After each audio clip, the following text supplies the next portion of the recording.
friends, welcome back to my channel. My name is Ashley Ariana, and holy shit, the 49ers just beat the Eagles to the divisional round. They go. 49ers advance. That I was holding my breath. If I was wearing a heart rate monitor, it would have said that I was out for not even just a jog, but sprinting. That's how much my heart was racing. I would get hope, and then the ball would get turned over, or they wouldn't get a stop, and I'd be mad at myself for being hopeful, and then they'd make me hopeful all over again. And I mean, I think that was, maybe this is hyperbole. Is that the best playoff game victory of Kyle Shanahan's tenure with the 49ers? I mean, just the up and down of it all. It was so, I mean, they've had more dominant games where they've just, crushed guys, or they've had games where they were crushed. But the fact that this was just like undecided all game. Robert SALEH, he's going to be a head coach. He's unbelievable. Give him an award. Give him anything to stay with the 49ers. At this point, I feel like we can only hope and pray to God that the Ravens don't offer him a job and he doesn't want to go to Vegas. But I don't know. Tom Brady, who was calling the broadcast, was singing his praises all night long. They're definitely going to probably offer him a job, but hopefully Robert SALEH says no. And then credit needs to go to Kyle Shanahan. We'll get into it. Obviously, there were some blunders, hence the down part of the up and down of this game. But that guy, I mean, he needs to be coach of the year. He's out there winning games with guys that no one has heard about. They are on national live TV in America, throwing to guys that no one has heard their names. I was with people and they were like, I don't know who that is. Scrubs, who, by the way, saved the 49ers season. Just Robert SALEH, Kyle Shanahan pulled rabbits out of hats. They made magic. The best duo. God, they deserve so much credit. They outcoached. Philly's going to fire everyone on their team, dude. Philly, I said before this game, the only shot that the 49ers had at winning was vibes. On paper, the trenches, the matchups, the talent, just with all the 49ers injuries. By the way, this is before the heartbreaking play where Kittle goes down and tears his freaking Achilles in front of everyone. I mean, all of that happens, and this is cheesy, but unity matters. Being a team matters. Last year, the 49ers they were depressed. They didn't have the right mindset. The Eagles are defending Super Bowl champions, and they just didn't hold a flame to the togetherness of the 49ers. AJ Brown was screaming at Nick Sirianni in the first quarter, dude. They were crumbling in the first quarter. Now, it did help the 49ers. Lane Johnson, their left tackle, similar to, he's like just as good as Trent Williams, a little bit younger. But he's their version of Trent. Our version of Trent played. Thank God, by the way, Trent pushing through. He had a hamstring injury that was supposed to hold him out over a month. He came back in a week. He missed one game. Iron Man. And played pretty well, by the way. Offensive line played pretty well. Brock Purdy had some horrendous throws, and I would not blame the offensive line for any of them. I would blame decisions. What an unbelievable game, guys. That was so fun. It was so fun. I was so mad. I was so happy all at once. They started out the gate red hot on offense. I said this. I said they should take the ball. They lost the coin toss, but they got the ball first. And that's wrong. I think they won it with Jake Saunders and took the ball. But they had the ball first. They go down on offense. They have the best drive possible. Philly comes out. I thought it was going to be touchdown for touchdown for touchdown after those first two drives. But the defense showed up to play. That's so cool for Robert SALEH. Eric Kendricks wasn't on the team 2 weeks ago. Made the game-saving play at the end and made plays throughout the game. Marquise Siegel, why hasn't he been playing this whole time? He came in because Jair Brown, his hamstring got injured. He played phenomenally. They still couldn't really get pressure to save their life. They did do a good job, I feel like, at containing Jalen Hurts' run. They didn't necessarily get pressure, but he would sit back there, and the corners were doing a pretty good job at covering. And so then Jalen Hurts would go to scramble, and instead of being able to get yards, they kind of just pushed him to the sideline for 1 yard or 0 yards. So absolutely impeccable. There were so many times in this game that I was like, that's the dagger.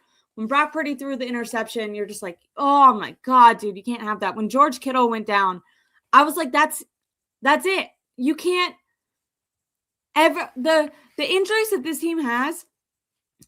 By the way, I know I talked about Lane Johnson. The only starter that the Eagles had out was Lane Johnson. All of their other starters were playing. The 49ers are legitimately playing.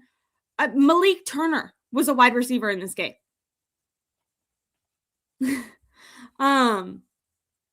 God, they deserve so much credit. No Fred Warner, no Nick Bosa, no George Kittle, no Michael Williams, no Ricky Pearsall, no Brandon Ayuk. In the game, George Kittle goes down and tears his Achilles. If I was on that team, I'm not on the team, and I wanted to cry. The energy was sucked out of me. I was like, how are the guys on the field that just saw their actual in real life friend and a guy that they know is so important to the game go down in front of them? By the way, that's going to affect him next year. This is a postseason. An Achilles is a 12-month thing. He's probably going to miss all next season too.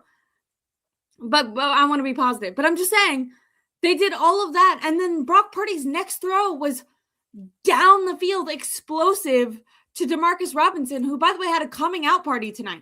Everyone who went to training camp, myself included, talked up Demarcus Robinson. We all said he was playing phenomenal. Then he was suspended to start the season and never lived up to his potential up until this game. It was his breakout game, this game. What was his actual...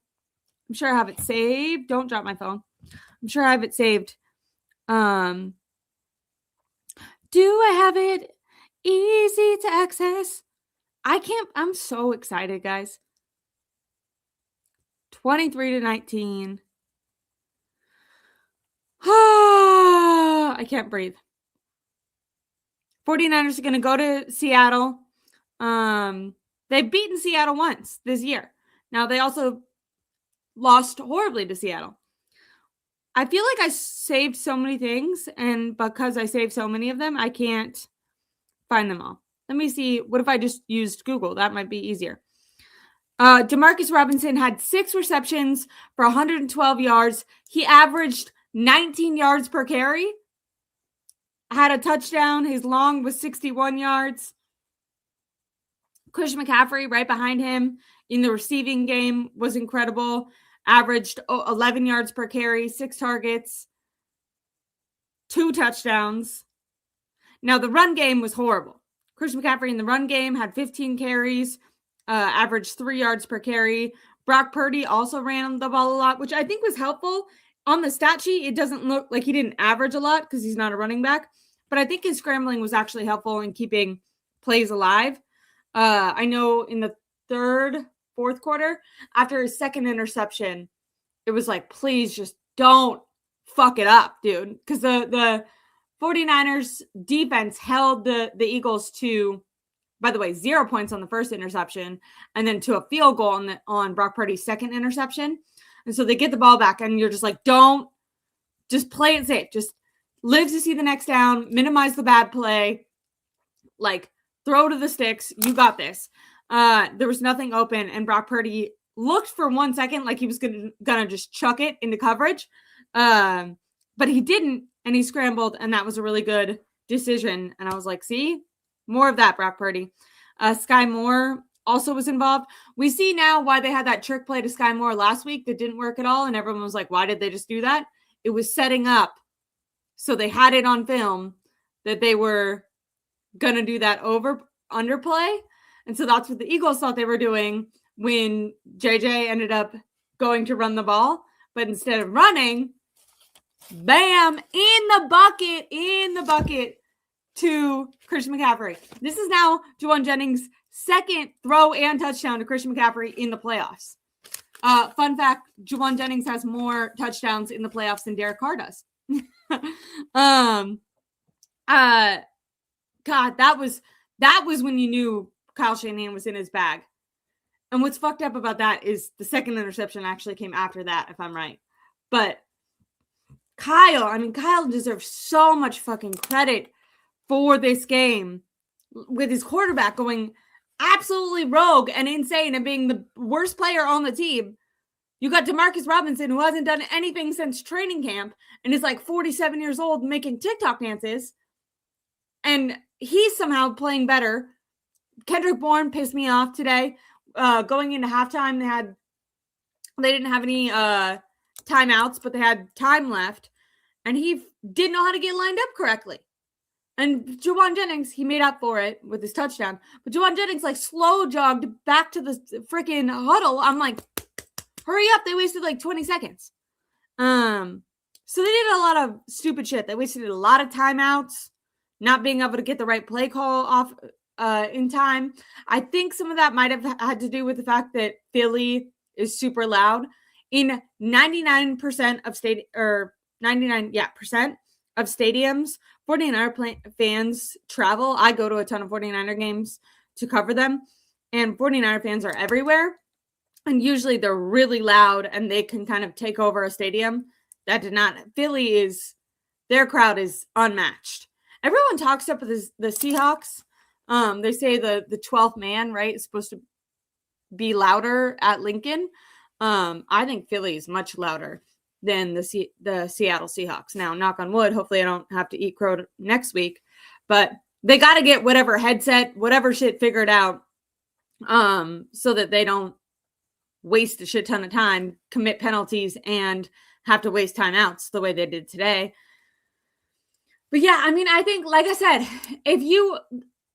the reason the 49ers won this game, it's not a stat that's going to show up on paper. It's the team unity. It's the emotion. The fact that that happened to Kittle and they stayed together. The fact that Brock Purdy threw those interceptions and they stayed together. Eddie Pinheiro misses a kick. They stay together. Like things that used to last year, you really saw them like spiral about. They just like believe in each other and they believe in the next down and they don't turn on each other and they know they have to fight. Kyle Shanahan spoke after the game and he said that he had a feeling in OTAs that this team was different. And I see it. Whatever mindset, and this is another thing you got to give Kyle credit for, is hold on, I'm trying to look for talking about Brock Purdy. Kyle said he was so impressed. Obviously, there was 2 mistakes he'd love to have back. But to play like that on the last drive, especially after those 2 throws, when some quarterbacks would crumble, he was unbelievable. I agree. We've seen it before. Like a lot of quarterbacks, they make mistakes and then they start making more mistakes because they're freaking out about the mistakes they've made. We've seen Brock Purdy himself do that. But that's not the quote that I was looking for. Okay. Kyle, when talking about how special this team was, said, I felt it in OTAs. I remember saying it after week 1. I thought we had a special group of guys. Wasn't sure how good we'd be with the roster turnover, but we've had to overcome a lot of stuff, and sometimes that can lead to division. We've only gotten closer. And I think that, I know that seems woo-woo. It's not woo-woo. They just look at the Eagles. The Eagles are better in every single way on paper. They're probably the most talented offense going into the wild card round. I'm talking Jags, I'm talking Bills. Like, they had the most talent on offense, but they hate each other and their play caller sucks. I bet they're going to at least if they don't fire Nick Sirianni, they're going to fire that offensive coordinator. But it just shows. And we've seen it as 49er fans. We've had the best team going into the Super Bowl and lost because they didn't mesh. This team is unbelievable. And it just, I'm not going to pick them to beat Seattle. They just scored 3 points. But they've beat Seattle before. They beat the Rams before. What other teams could they face? I feel like every team that they might have to face, they've beat this year. They beat the Bears. That doesn't mean they're going to beat them again. But I'm saying, like, they know it's possible because they've already done it. Now, they did it with Kittle. Like I said, Shanahan said he didn't have to address the team at halftime after Kittle's injury. It's football. The guys understand that. We don't have to aggress it. The guys see it right away. We were all happy with how it was going in the first half. We thought we'd have to grit to finish it out, and that's what we did. Yeah, I mean, they came out after that way stronger than I thought. I mean, I felt like it hit me harder. I'm sure it's hitting them really hard right now. I know I saw Christian McCaffrey talking about it after. Also, what happened was George Kittle ended up going to the locker room. Jed York and George Kittle's wife met him in the locker room. He requested, Jed York said, you know, there's anything I can get, I'll get it for you. Because they just have to, you know, there's nothing they can do now. He just has to get on a flight home and then have surgery and stuff. And George Kittle requested a bottle of tequila, and apparently they drank tequila at first with a somber, a somber look on their face, upset, obviously. And then that tequila ended up getting passed around to the rest of the locker room after the game when it turns out they won. If they win a Super Bowl, George Kittle still gets a ring. And Brandon Ayuk better not get a freaking ring. He's somewhere watching the 49ers walk into Philadelphia on his fucking couch. What a loser. Sorry about that, but dude. And I feel like I gave him a ton of praise, and mental health is real, but you're watching guys play their freaking heart out for this team, push through injury, and you're not going to show up? Whatever. He better not get a ring. And by the way, I don't think the 49ers is going to get a ring. I think they're going to lose to the Seahawks, not to get ahead of ourselves. We don't know if they're going to play on Saturday or Sunday yet. It'd be fucked up if they made them play on Saturday, because that would be a short week for the 49ers, because they're not going to leave till tonight. Tonight's Sunday. They'll get back super late Monday morning. So that'd be a short week for them.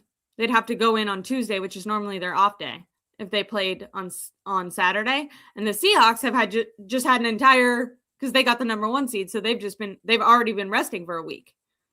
It'd be an advantage for them to get to play a day early, because they've already had more than enough time to game plan, or it'd be a disadvantage for the 49ers. So if the NFL is fair, I think the very least they do is have that game be on Sunday, so at least it's like a regular week for the 49ers. But I don't know. I'm sure we'll find out after the game that's happening right now. There's videos going around of George Kittle's Achilles. Really upsetting. Kyle Posey of Niners Nation did like a little montage. 2019, Debo had the bang reverse pass. This ended up scoring a touchdown. 2026, Sky Moore had the bang reverse pass that didn't work. And then today, DeJuan Jennings had that bang reverse pass. Kendrick Bourne was on the field for both plays. One of the best things about beating Philly, by the way, besides the 49ers continuing to play football and us getting to talk about it, was I hate Big Dom. Everything I've ever learned about that guy is against my will. Who is he? Why does he matter? By the way, when I say who is he, don't explain it to me. I don't want to know. Every time they play Philadelphia, it's like, Big Dom's holding him back. Big Dom's catching the ball. He's on the field. He's yelling. Who are you, dude? Go away. Some security guy for Nick Sirianni? Okay. Bye. Have fun. I was going to say bye, but the 49ers are leaving. Night-night. Bring up the Steph celebration. I'm going to read some comments. But I have more notes to talk about. Or a farming loser. Is that to me? First comment I read was not nice. Guys, vibes are high. I'm going to say that that's a Seahawks fan. They're upset. Oh, Big Dom is lame. Shit, I feel bad. I hope I didn't ban that guy. He was talking about Big Dom. I agree. Big Dom or a farming loser. He's like tagged onto the Eagles team for some reason. Happy birthday to Julie's son. What's up, Julie? Love you. Robinson been a ghost all year, had a hell of a game. Maybe should have thrown him more this season. They did attempt to throw to him more this season. He dropped a couple balls. He wasn't in great rhythm with Brock Purdy. He did a lot of his, like all of the preseason games, and a lot of his offseason work was with Mac Jones. So I think that could have been part of it. But I just think this was like a breakout game for him. I don't necessarily think it was anyone else's fault. Because he's been getting targets. This was just the first time that he like went off. And I assume part of that is also Kittle going down and Kyle looking at his play sheet and going, oh, holy shit, I had all these plays where either Kittle was going to catch the ball or block. What do I do? And so a lot more targets went to Jake Tondes, was the third leading wide receiver after Robinson and Christian McCaffrey. So they went to Jake, they went to Robinson. And I think when you know you have a hot hand, you're gonna throw to them. Kenneth and Bernie the Unbeaten says this team is used to injuries. They don't flinch. Yeah, I guess that's one. Thank you for the super chat. I guess that's one, I hate to say positive, but they've watched so many of their guys go down and they've gotten this far that they don't get discouraged. You know, I mean, I think the one that really killed them was Fred Warner. When Nick Bosa went down, it was like, okay, this is horrible, but we have Michael, we have Fred Warner, like we have the back seven are going to be able to hold us through, and they were not able to hold them through. But then I think when Fred Warner went down, it really felt like, oh, this is just going to be too much to overcome. But then somehow it hasn't been too much to overcome. They've continued to win and continued to be dominant, continue to be successful. And I think that like, it's like how you have you ever heard the thing with like confidence? It's not just like waking up one day and being like, I'm confident. It's keeping the promises to yourself. Like if you say, I'm going to work out, or I'm going to eat well, or I'm going to call my friends or whatever, and then you don't do those things, you start to doubt yourself, like because you're breaking promises to yourself. But if you keep the promises you make to yourself, you start to trust yourself more. You're like, yeah, I'm someone, when I say I'm going to do something, I'm going to do it. And I feel like that, like apply that to the 49ers. Maybe in the beginning when they had injuries, it's like, oh, this is going to destroy us. But then it didn't actually destroy them. They were able to keep winning. And so now I think when a guy goes down, it's like, this is horrible, but we know that we are resilient and we know we can persevere in a way that they didn't know before it started happening.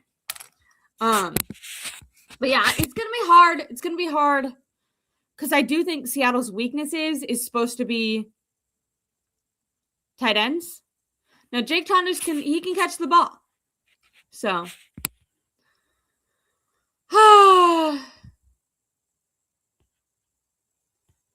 Papa J, what's up, guys?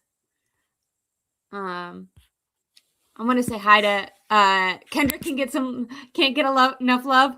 I know, dude. It's all forgiven. Him choosing to go to the Dallas Cowboys over the 49ers last year. Remember when he like signed for like a day?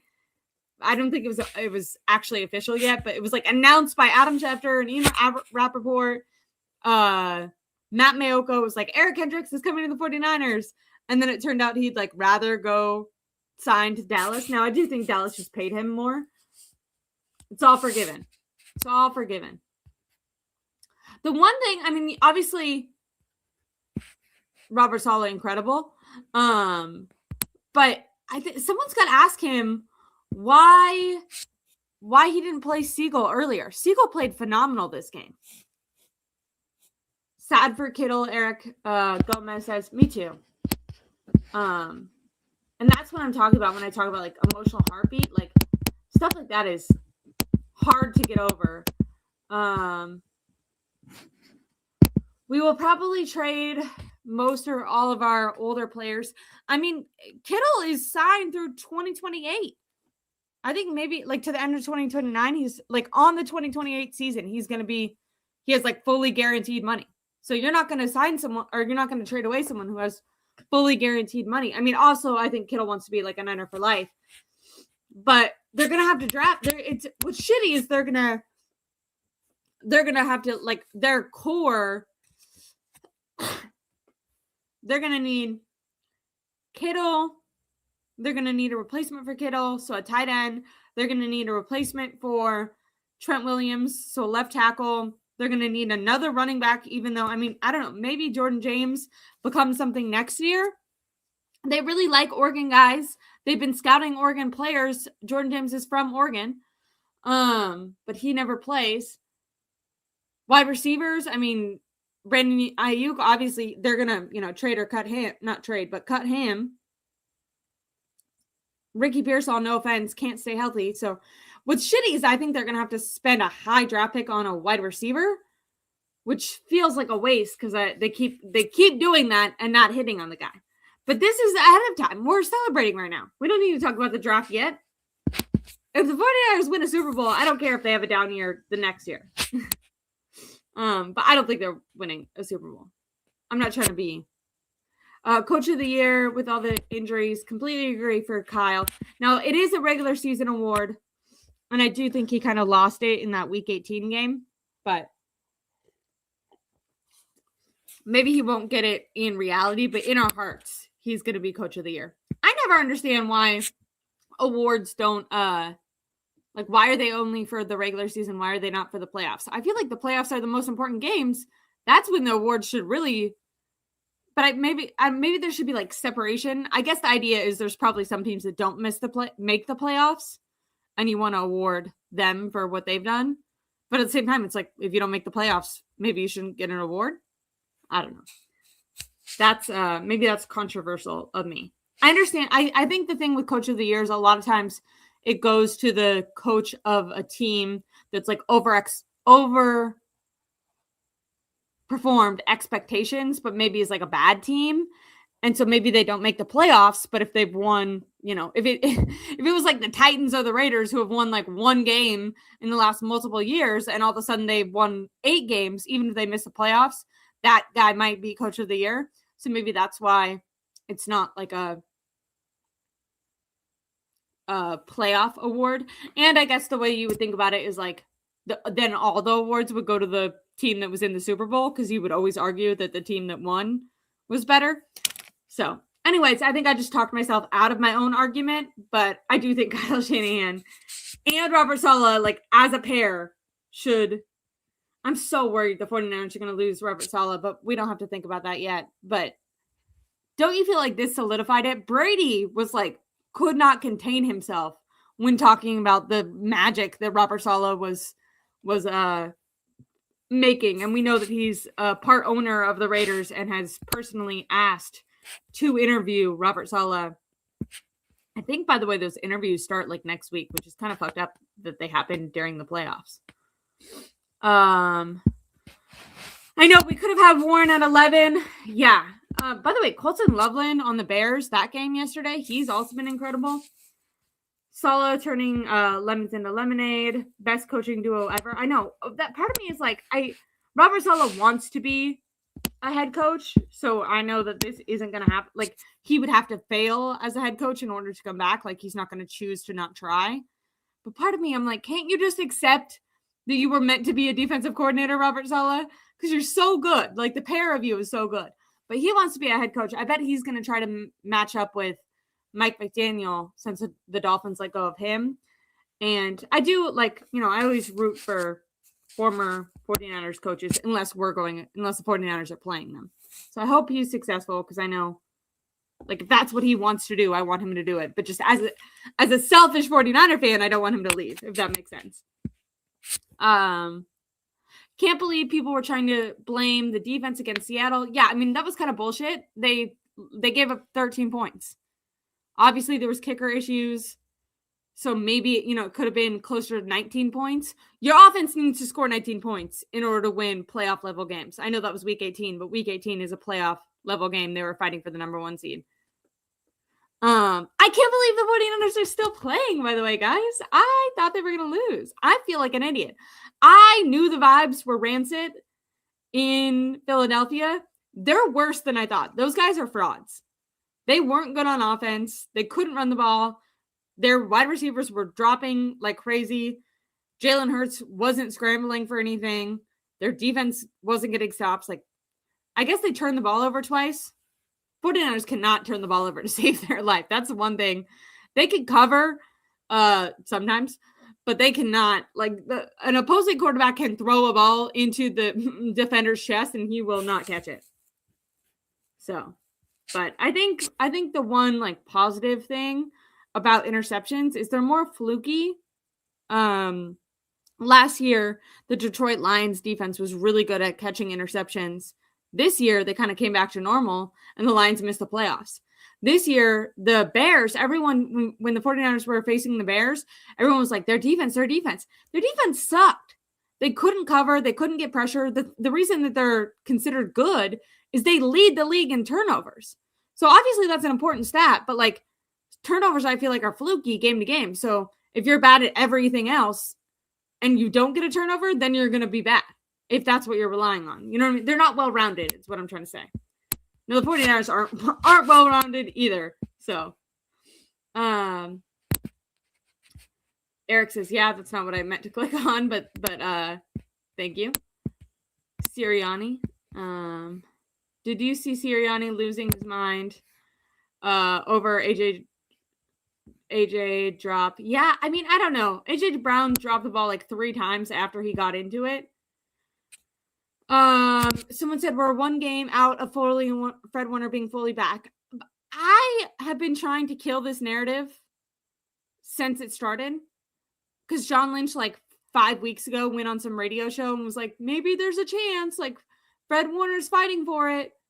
Kyle Shanahan came out today when he was asked about it by the press corps. He was like, is Fred Warner, like, could he be back in this game? If you guys advance, could he be back after that? And Kyle was like, no.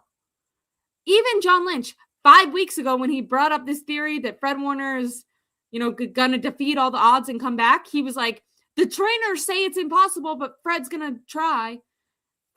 Of course Fred's gonna try. He's doing everything. He's sleeping in like hyperbaric chambers. There's videos of it online. He like goes into like a little pod with a mask to sleep. It's insane. I'd feel so claustrophobic. I would freak out. But he's doing everything in his power to rehab. His injury is supposed to be a year-long injury. It's been like 3 months. Kyle Shanahan shut down any possibility of him coming back in the next 2 weeks. Maybe if it's the Super Bowl, that narrative continues. Like, I'm not trying to be a poo-pooer. I wish Fred Warner was coming back. But this team has been so reckless with rushing guys back that I felt like the idea that John Lynch came out and said that trainers, medical staff said it was completely impossible for him to come back. I don't know why anyone talked about it after that. But every week it's a topic of conversation. So I'm not going at you, Jose, because literally this was asked about in today's presser. Like everyone, and I think it's Fred Warner himself said like he was shooting for the divisional round to come back. I'm sure mentally he wants to, and he's doing everything, but it doesn't feel like his body is ready for that. He was like working out or like jogging on the sideline 2 weeks ago. And that was reported by the media as like a very big deal too. But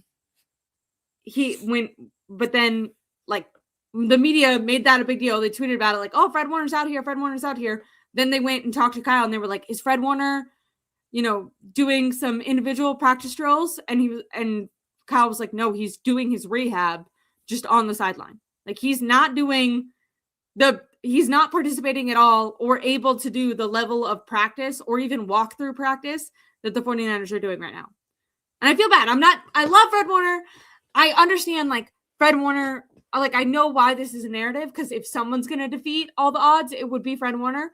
If Fred Warner comes back in like June and July and August, like that, the off season little meetups that they have before training camp, if he's 100% by then, like if he's fully participating in those, that would still be him ahead of the timeline.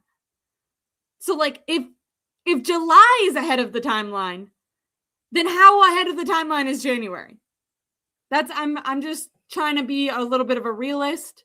And also, once again, with the 49ers and their training staff and the fact that they push guys out there too early and then they re-injure themselves, you can't do that with Fred Warner. Especially now that Kittle's going to be gone all of next year. You don't want to re-injure Fred Warner and have him be gone all of next year. You want him to be 100% healthy, at the start of the offseason. So maybe I'll eat my words and he'll come back for the Super Bowl. I'm just saying, I don't think that you should risk it. And I feel like that narrative, I don't know, it's been blown up by the wrong people. I don't know why. Every time I hear about it, I go to the original clip where Fred Warner and John Lynch talked about it. And in that clip, John Lynch goes, the trainer said it's impossible. And then he's like, but with Fred Warner, there's nothing impossible. And it's like, okay, but the medical staff told you it wasn't possible?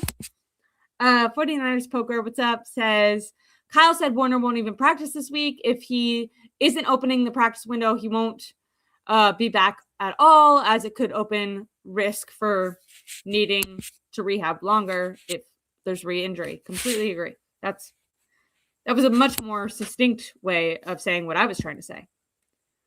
Ashley sounding like a Fred Warner skeptic. I don't like it.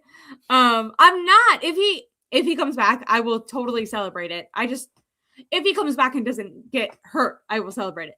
If he comes back though, and I'd be so worried that he would get hurt. Like, it's very ahead of the schedule is all I'm trying to say. I feel like you're right. I feel like I'm being like a poo-pooer, but I'm just trying to be realistic. But as Steve says, this team, and in that is Fred Warner, has immense amount of grit. They've shown true resilience through all the injuries, through the good games, through the bad games, through the turnovers. They've just been such a unit, and it's really, they've really made magic. And the one good thing about, unlike a Brandon Ayuk or whatever, is whether or not he's actually participating on the field. Fred Warner is going to every single practice. He's giving team speeches. He's there at the games. So he's definitely still bringing his energy and leadership. And I'm sure we're going to see the same thing from George Kittle. And it's been incredible to see the guys step up in their absence. Like I said, Eric Kendricks gets tons of credit today. And then Jake Tonjes in place of George Kittle has really shown out. I don't know, I think Jake is just like a 1-year signed guy.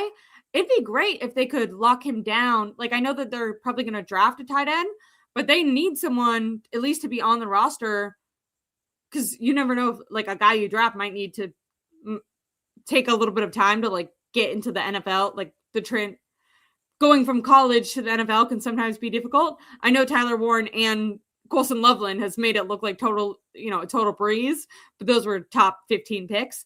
So if he's not signed, I would definitely, if I'm John Lynch, before the season's even over, I'm trying to re-up Jake's deal, because he's a cheaper, veteran guy, but he can catch the ball and he can block when you need him to.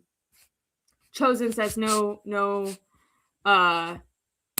rush to re-injure Kittle by risking him back. Why waste his future? I agree. That's why I said he's under contract for many more seasons. So even if he misses next season, like, you just want him to take the proper amount of time to get healthy. Same thing with George Kittle or Fred Warner.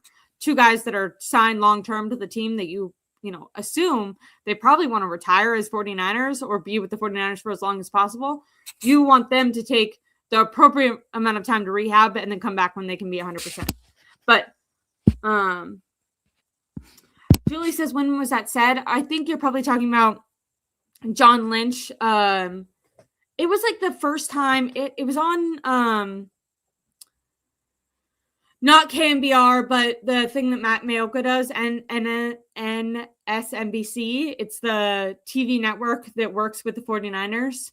And it was pretty quickly after Fred Warner's injury, they interviewed him kind of asking about timelines. And because Fred Warner had a successful surgery kind of right away within the week that he got injured. And so it was in the middle of the season. I can't remember the exact week, but as soon as it was like the very first time that there was talk of a possibility of Fred returning. And in that interview, Jed goes, and I only remember this because I remember everyone was freaking out, being like, oh, there's a chance. And I was with my partner and I was like, did they not listen to the rest of what he said? And then every week since then, I've always thought back to the very first time I heard this interview, John Lynch being like, but the medical team said it was impossible. But then he was like, nothing's impossible for a guy like Fred Warner. They're not going to rule it out. Anyways. I have another super chat. Thank you. $10.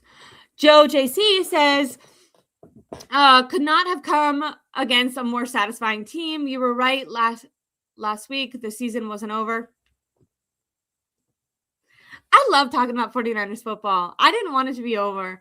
These games, by the way, the wild card games, the earlier game with the Bills and Jags, not Justin Herbert, Lawrence throwing the turnover at the very end, them snapping the ball and having time to kick a field goal right before halftime, but the goal not going in, Josh Allen being Josh Allen. Let me see what, like I said, Bears, Rams, Seattle. All teams the 49ers have beaten at least once. Fred hates the Seahawks. Jake will be a free agent. Oh, Tom. They can match an offer. That's what I'm saying. Like, I feel like, I texted Tom. I've already been talking for 40 minutes. Let me know if Tom should join right now, or if not, we're going to go live if Tom thinks this is okay. I messaged him about it on Twitter tomorrow instead of Tuesday, because I want to be able to talk about, like, it just feels so exciting. I don't want to wait all the way till Tuesday. But I'll keep an eye out for the chat on Tom. But let me go over any of my other notes that I had. My prediction for this game was that it was going to be a lower scoring game. I thought the wind was going to have something to do with that. I also thought both teams were going to run the ball way more than passing the ball. I made a big point that the 49ers are not an explosive and fast team. They had explosive plays in every single touchdown drive that they had this game. They had the 61-yard Demarcus Robinson pass. They had an 11-yard one to Chris McCaffrey, Juwan Jennings. Like, the 49ers were explosive. That was incredible. Tom said I can go now, but give me a minute. Let's just go live tomorrow then, Tom, because I know that there's a game going on right now. And I want unless, I don't know, you guys vote in the chat. I'll first 5 people, would you rather have like a full live tomorrow or like 15 minutes right now? You let me know. Paul says, wow. Moving on from Greenlaw was smart. Unfortunately, it seemed like Greenlaw will always live on in 49er history for that goal line stop in Seattle. But the 49ers have a lot of older veterans that, unfortunately, and I'm not blaming them, but they can't stay healthy. They also just drafted a guy, Ricky Pearsall, that can't stay healthy. I think they need to get younger and faster this upcoming draft. Herbert just got karate chopped in the face, so that's good. Okay, I think Tom and I are gonna give a full live tomorrow. But I love you guys so much. I hope that you feel like I covered everything. I feel like this was more of a ramble. Just, I was so emotional during the game.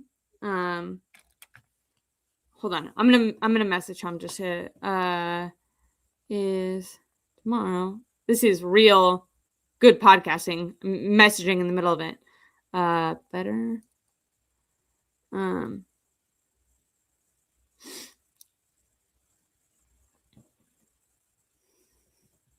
Let me see.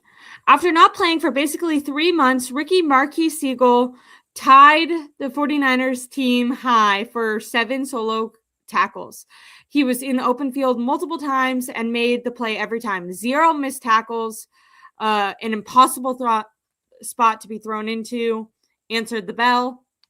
I had a lot of different notes. I said I thought Jawan Jennings was a star today. He obviously had that mess up before halftime, but for the majority of the game, just a star.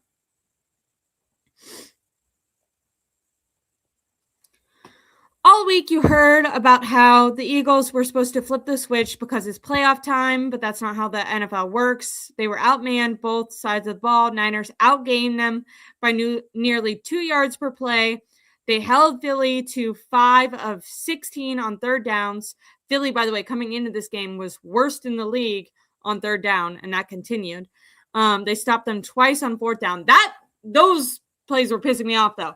They would fail on third down and then convert fourth downs, and I was like, oh my god. Although they did convert that 1 third and 15, and that made me want to die a little bit, but it didn't matter in the end. Robert Saleh, we gotta know, he doesn't have a ton of talent. He's gonna give up some plays. He's talked a lot about giving up the underneath plays in order to stop the explosive plays, and I bet Philly wish they did that with the 49ers, which once again, even I would have game planned incorrectly for the 49ers if I was Philly, because that's not usually how the 49ers play. They're not usually a fast, explosive team, but they were tonight, which is hopefully more of that to come. Okay, so the defense held Philly to 5 of 16 on third down, stopped them twice on fourth down. The Eagles committed 7 penalties at home. The 49ers had a shitty committal penalty on them that even the announcer said they thought was kind of BS. Was that in the fourth quarter? But that was their first penalty of the game, which is maybe why they held it. I think they just started to think that fans were going to be upset with the disparity of Philadelphia having a ton of penalties and the 49ers not having any. So at the very end, that pass to Christian McCaffrey that Brock Purdy threw, where he kind of had to scramble out a little bit. He had guys all around him. Malik Mustafa, in my opinion, had a bad game. I'll have to actually go back and look at it, but I was not impressed. Kyle Juszczyk is another guy. He has to have praise. He had a hell of a game. This was probably the best game that he's had in the last 5 years. What were his stats? He was like a receiver in this game. He had 4 receptions for 50 yards, averaged 12.5 yards a carry. And then also blocked a ton. De'Amra Lenore, he messed up in the first quarter once. He was over aggressive, but then moving on after that, he was responsible for stopping Philly from scoring on that first turnover that Brock had. He had a stop on third down and then a stop on fourth down. So De'Amra Lenore deserves tons of praise for that. I'm just very impressed with Kyle. I think Meg, am I wrong if she's a Seattle fan? Yeah, I knew that. She's a little bit new to the chat, but I usually can remember. I thought we were playing the Rams instead of Seattle. I wish. I also thought this. I was telling my dad this the other day because Nick Wagner, who's a beat reporter for the 49ers, originally had put out that if the Bears won, the 49ers won, that the 49ers would play the Rams, but that was incorrect. It was opposite. If the Bears won and the 49ers won, it meant that they would play Seattle in Seattle, which sucks because I think the Rams have the better offense because I don't trust Sam Darnold as much as I trust Matthew Stafford. He had an off night yesterday, but I still have more faith in Stafford than I do Sam Darnold. And in Puka Nacua and the Rams' receiving weapons, I think are better. But I think the Seattle defense is way better. And I think the way for the 49ers to win is to be able to score. They had to score above 20. You know what I mean? So I think it would have been better to face the Rams with a Stafford that I think he hurt his hand versus a Sam Darnold and the Seahawks and Mike McDonald, who've had an entire week off to rest and to game plan. Now, obviously, they couldn't game plan for exactly which team until tonight, but yeah, I'm more scared of the Seahawks, I think, just because of their defense. So that's a little. Darnold is poopy, someone said. Darnold is a better option for the Niners to play. Let's not get cocky. I wouldn't let myself in this game, in the Philly game, anytime the Philadelphia Eagles did something stupid, I was like, I'm not going to celebrate early. And I think I did like that bracket thing. And in my bracket, I had the Seahawks going all the way to the Super Bowl.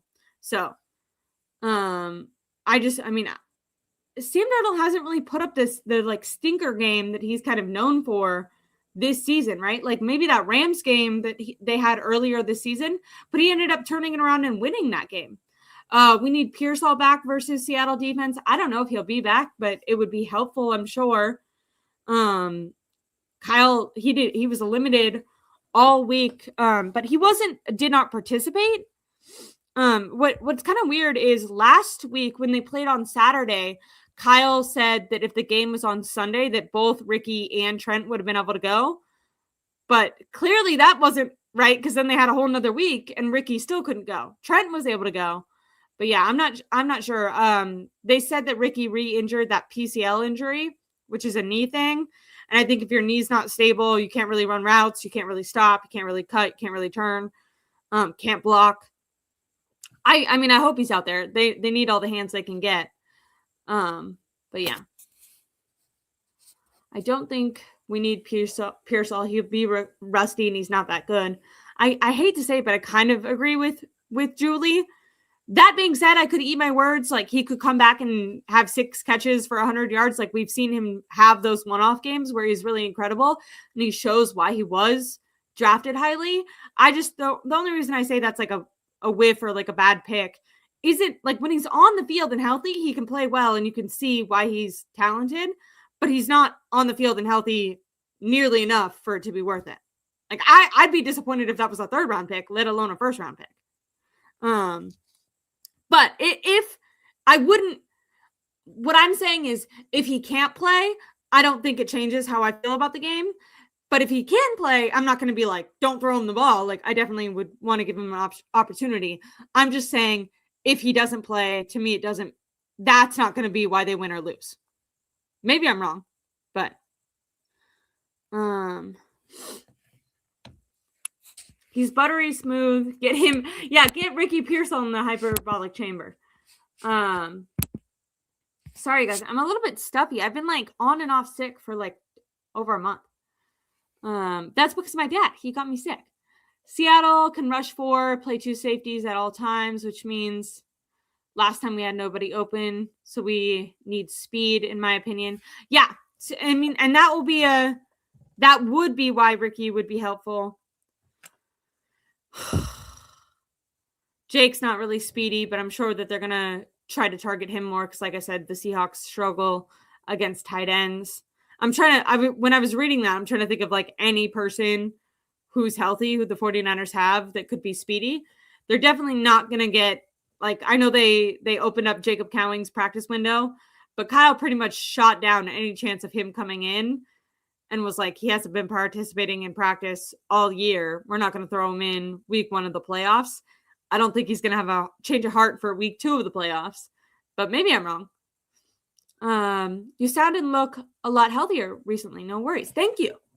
I do think I've been feeling way better than I did like 2 weeks ago when I was really sick, but I still noticed some stuffiness.